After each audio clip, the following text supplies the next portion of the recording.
Good afternoon, good morning, good evening. It is Wednesday, the 13th of March. First and foremost, I'm wearing football stuff in March. That's because today's episode is going to be all about free agencies and what's happened so far in the first day and a half of legal tampering. But I'm going to start off a little bit different. We got a name for the show. I've gone over a bunch of different ones, bounced them off significant other, and she gave me that look on a couple of them. So I'm like, you know what? I'm not going with that one. So I'm going with one that was suggested.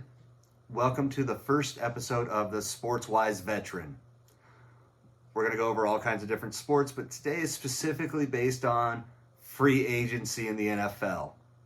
There's been a ton of moves already, a ton of surprising ones. So we're going to go conference by conference, division by division, team by team on all the major moves that I have seen in the first day and a half.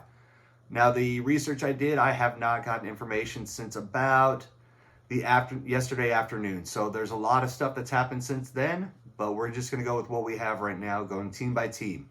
We're going to start in the AFC West right now with the Buffalo Bills. We know the Buffalo Bills have been the Buffalo Bills when it comes to the playoffs. They can't go over certain areas. They can't beat the Kansas City Chiefs. What did they do to bolster their chances of doing that? Well, they signed quarterback Mitchell Trubisky. What? They signed Mitchell Trubisky? That's what they're going to do in free agency? He's not a bad quarterback. Well, he has been for the Bears, Pittsburgh. But you know what? Maybe under Buffalo Bills regime, he'll be great. He signed a 2-year deal worth $5.2 million. Good on him. The Miami Dolphins signed tight end Jono Smith, center Aaron Brewer. This is huge. With Miami, they got all the offensive pieces there. Tua Tagovailoa has done a lot since he's been with Miami. But the defense has been a little suspect. They were able to add Shaq Barrett, Jordan Brooks, and Anthony Walker. Moving on to the New England Patriots. Again, they're moving on from the old regime. Bill Belichick is gone. Tommy Brady's gone. They're starting over. They're basically the 1994 New England Patriots all over again, trying to find their Drew Bledsoe. So who'd they bring back? Jacoby Brissett. He was signed there as a rookie back in 2016, and he's back there. He agreed to a 1-year deal with them. They got running back Antonio Gibson, and actually a big move for them. They're basically been the tight end university of pro teams there. They signed Hunter Henry to a 3-year deal. The New York Football Jets. Again, they're that team that's trying to find something. Robert Saleh is, to me, a great coach, defensive mind. He was a defensive coordinator for the 49ers for a while. He went on, he deserved a head coaching position, but nobody deserves the Jets. They did sign, because they had that big signing last season that lasted 4 plays with Ron Rodgers. They signed another quarterback, Tyrod Taylor. Tyrod is a good backup quarterback, but he can't stay healthy. They signed Isaiah Oliver as a defensive back. And this one that hurts a lot, Javon Kinlaw, the heart and soul of the 49ers linebacking core last year. Fred Warner is the best player, best linebacker in the league. But the heart and soul that Javon Kinlaw brought for the 49ers is going to be huge for the Jets once he heals from the Achilles injury. Again, you can't be a New York Jet apparently unless you have an Achilles injury. So I hope he does well. He did play for Robert Saleh when he was the defensive coordinator for the 49ers. Moving on with the AFC North, we got the Baltimore Ravens. The Baltimore Ravens now have somebody that can make a pass in the playoffs. They signed running back Derrick Henry. That is a huge pickup for them. Since they have one quarterback that can run already, they kind of got a dual head threat going on.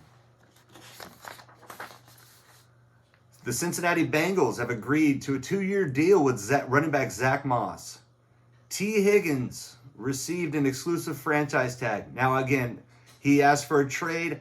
I'm not sure what's happened so far. Again, I haven't done more and more research since I finished this stuff up. It's a constant fluid moving item for this free agency tampering era. So, as of this recording, I don't know if he's staying with the team or if he's been traded. They signed tight end Mike Gesicki and safety Geno Stone. The Cleveland Browns. This has been that story that Everybody wants to see them do great, but all they seem to be doing is just changing a name on a quarterback jersey. They did They did do a trade earlier before the free agency started. They got Jerry Jeudy from Denver to give a deep threat for them. He is a good wide receiver. He hasn't had a good quarterback yet, so we're going to see what he can do. Speaking of quarterbacks, they did sign backup Jameis Winston to there. Sorry, I can't help but laugh at this one again. When it happened, everybody was shocked. But the Pittsburgh Steelers, they signed linebacker Patrick Queen. He was a former player for Baltimore, and they signed Russell Wilson. He plans to sign when the new league year begins tomorrow. Russell Wilson I think his time is done. He's starting to become that twilight quarterback, just trying to find where he fits in the league. I hope he does well. I'm glad he's out of Seattle. I'm glad that experiment in Denver is over. But he's getting paid by Denver, signed a team-friendly deal with Pittsburgh, so Denver's paying him to play for Pittsburgh. Houston, after the great season they had last year, going into the playoffs with a rookie quarterback, they made their roster even better. Houston signed running back Joe Mixon. And again, this one hurts as well. Linebacker Azeez Al-Shaair. He was, again, one of those great platoon players for the 49ers. Cornerback Mike Ford. And they signed a new kicker. I am going to mess this name up. Ka'imi Fairbairn. Indianapolis Colts signed wide receiver Michael Pittman, and then linebacker Zaire Franklin. For all the Jaguar fans, all three of you guys, you got a new quarterback coming in to back up Trevor Lawrence. Mac Jones, the number 4 or 5 pick of the draft a couple years ago that led the Patriots to the playoff in his rookie year and then hit the wall. Mac Jones is going to be the backup quarterback for Trevor Lawrence. They signed another deep threat since they don't know what's going on with Calvin Ridley just yet. They signed Gabe Davis. They got a new offensive lineman, Blake Hance. Offensive guard, Ezra Cleveland. New center, Mitch Morse. And safety, Darnell Savage. So what that's telling me is they're trying to rebuild a little bit. They started out pretty hot, but sizzled at the end. I think it was that Trevor Lawrence shoulder injury that kind of hurt them. But we'll see what's going on. Tennessee Titans. The Cowboys paroled Tony Pollard and let him sign with a team that's going to win. Tony Pollard's now the running back for Tennessee. Tennessee's also signed linebacker Kenneth Murray for a 2-year, $15 million deal, max value of $18 million. Good on him, getting that money. Let's talk about the AFC West now. The Denver Broncos, the team that can't get out of their way right now, signed defensive lineman Malcolm Roach and safety Brandon Jones. The Kansas City Chiefs, the Super Bowl champion Kansas City Chiefs, signed tight end Irv Smith, cornerback Jair Sneed, and punter Matt Araiza. Now, that punter signing is not that big. He's a punter. But that is that player that when he was a rookie, signed with Buffalo, and then had some allegations against him stemming from college. Everything was dropped. Still, his name was tainted for a long time because of some college. Somebody said he did something in college to a woman and, ended up being just fake. They were just trying to drag his name in the mud. Every team in the NFL dropped him. I'm actually pretty excited that Kansas City is giving this kid another chance. He's a great punter as far as punters go, but I think he's going to do great there. Let's move on to the Raiders. They got rid of, they have Aiden O'Connell as a quarterback right now after they gave up on Jimmy G. So they signed a new quarterback, Gardner Minshew, the journeyman himself. Signing a 2-year, $25 million deal to play for the Raiders. Good on him. Gardner's been doing great when he filled in for Indianapolis last year after Anthony Richardson got hurt. They signed defensive lineman Christian Wilkins. The last team in the AFC we're going to talk about is Jim Harbaugh's LA Chargers. Jim Harbaugh is known to be the quarterback whisperer. What can he do? Every team he's been with has been successful, from the University of San Diego, Stanford, the 49ers, Michigan. And now I think the Chargers are going to be his next project that's going to be successful. He's already making moves. He signed Gus Edwards, signing a 2-year, $6.5 million deal. And tight end Will Disley. Again, I'm laughing at this. I took a lot of notes on everything that's happened so far in the first day and a half. We're going to move on to the NFC East. The Dallas Cowboys have signed. All right, we're going to move on to the New York Giants. That's right. America's team has done nothing at the time of this recording, nothing in the free agency. Jerry Jones thinks they have the right team to move on. You got to make some kind of moves, but if nothing's happening, nothing's happening. Next, we have the New York Jets making a lot of signings going on. They signed quarterback Drew Lock. Great. Running back Devin Singletary. Offensive guard John Runyon and edge rusher Brian Burns.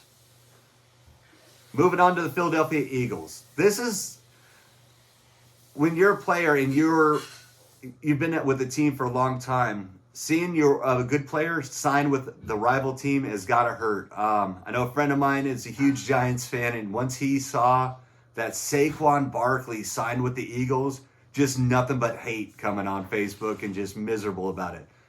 Hey, it happens. I mean, Richard Sherman signed with the 49ers a couple years, and we embraced him. We went to the Super Bowl. We lost the Super Bowl, I know. But we went to the Super Bowl, so maybe Philly can do something, or maybe the Giants actually can do something, getting rid of somebody that wanted to sit out and wait for more money instead of play for the team. That's just my opinion. Eagles also signed offensive guard Landon Dickerson, edge rusher Brendan Graham, and edge rusher Bryce Huff. What it's looking like is a lot of these teams are trying to get their defenses right because they know they got to stop offenses like Kansas City, like a Miami, like a 49ers. The Washington Commanders have signed quarterback Marcus Mariota. Now, Marcus has been moving around the league as a starter, then a backup, then a starter, then a backup. With the new coaching staff, I think Marcus is going to do great there as well. They signed running back Austin Eckler from the Chargers. Tight end Zach Ertz, edge rusher Dorrance Armstrong, linebacker Frankie Louvu, and kicker Brandon McManus. The Chicago Bears. This is that team that's been in the talks right now since the season ended. What are they going to do with that number 1 pick? Are they going to keep it and get Caleb Williams or Drake May? Are they going to trade it away, keep Justin Fields, build around him? There's so much origami of what they can do or will do. We don't know. All the experts out there on Facebook and Twitter are saying what they should do. All the expert Madden GMs know what they're going to do, but nobody knows what the team's going to do. What we do know they've done is sign DeAndre Smith to a 3-year, $24 million deal. He's running back from Philly. Again, I think, my humble opinion, they're going to trade away that number 1 pick to either New England or maybe the Giants, move down to number 9, get a couple picks, get a couple players, draft Marvin Harrison, give more weapons to Justin Fields, give him that 1 more year on what he can do, and go from there. But we'll see. Signed offensive line Ryan Bates, again, shoring up protection for Justin Fields because that was the one area they were weak in last year. And they signed safety Kevin Byard. Detroit Lions signed offensive guard Graham Gaslow, edge rusher Marcus Davenport. Sorry, I'm flipping pages. Cornerback Carlton Davis and cornerback Amik Robertson. The Green Bay Packers have signed Josh Jacobs from the Raiders. Another running back up there in Green Bay, which is something they need. They already have the quarterback. They need a couple receivers, but their defense is pretty strong, especially since they've signed safety Xavier McKinney. The Minnesota Vikings have signed quarterback Sam Darnold from the 49ers. He's a serviceable backup. I think once he got out of Carolina and saw what a successful team can do, he's going to provide success for himself and for Minnesota. Minnesota has also signed, again, to another rival team, Aaron Jones, who was the running back for for Green Bay. Linebacker Blake Cashman and kicker John Parker Romo. So hopefully we can see a Romo be successful in the NFL. Next, a big signing also for Atlanta. We got the Atlanta Falcons signing, and this is a shocker for a lot of people because this was a trade destination a lot of the experts said that Justin Fields was going to go to, but Kirk Cousins, coming off an Achilles injury, has signed a 4-year, $180 million contract. $50 million of that as a signing bonus. The man's coming off an Achilles injury and just signed a 4-year deal. Good on him. One of the targets that Justin Fields had for the Bears was Darnell Mooney. Well, he's now signed with the Atlanta Falcons as well. Moving on to Carolina. Carolina signed offensive guard Robert Hunt and offensive guard Damian Lewis. If Carolina can't get it right with the weapons they have now, they need to just get moved to the ACC and move a team from college into the pros. The New Orleans Saints have signed linebacker Demario Davis and signed a new deal with Tyrann Mathieu, the Honey Badger out of LSU. He's still one of those serviceable safeties that you don't want to throw to his side, and he can hit pretty damn hard. So hopefully this is going to see them move in a better direction than they were in last year. Tampa Bay. I wasn't going to say anything about team or players that re-signed with their teams, but these are two important ones for Tampa Bay. Baker Mayfield is finally getting his money, finally getting his quote-unquote, and I hate this phrase, getting his flowers. He had a great season. He should have been the comeback player of the year last year. He played the full season where the comeback player of the year last year played half the season and still led Cleveland to the whatever. Baker Mayfield has signed a 3-year, $100 million deal. Includes $30 million fully guaranteed in year one. Good on him. He survived Cleveland, and he's made it to being a great quarterback. And also, they re-signed his number one target, Mike Evans. Let's move on to the NFC West. The Arizona Cardinals have signed defensive lineman Justin Jones, linebacker Mack Wilson, and cornerback Sean Murphy Bunting. The LA Rams have signed Colby Parkinson, offensive guard Jonah Jackson, and cornerback Darius Williams. The Seattle Seahawks assigned defensive end Leonard Williams. And the two major moves right now for San Francisco. Bringing back Brandon Allen as a backup. Again, if you watched him in the preseason, which you should have because the 49ers are the second best team in the NFL. If not, wait till August. You're going to see what Brandon Allen can do. Trust these offensive coordinators and quarterbacks coaches when they can develop a quarterback. Look what they already did with Brock Purdy. But Brandon Allen is going to be a serviceable backup. And they signed edge rusher Leonard Floyd. Not on this paper, but Fred Warner, the captain of the defense, restructured his contract so they can bring more players, so they're a little bit more under the salary cap. Made it a team-friendly deal. So that's what he wants, is that ring. And that's something you play to win the game. And that's what he wants to do. He doesn't want to go anywhere else. I don't see Fred Warner, Nick Bosa, or anyone leaving that defense right now. Can things change? Of course. There's also rumors out there that Joey Bosa from the Chargers, who I think is a free agent or at least coming on a 1-year deal left over, I haven't looked at the details, is wanting to play next to his brother. Could you imagine both Bosa brothers on the same team? Wow, I feel sorry for any quarterback at that point. There's no news on Chase Young yet either, so we're just going to have to sit and wait. So this is going to be, I said a quick episode. We're sitting at about 19 minutes. But I went through every team, every major signing in the last day and a half. Of course there's more. Of course there's more that's going to happen. The official free agent signing day is today, I think. Today or tomorrow.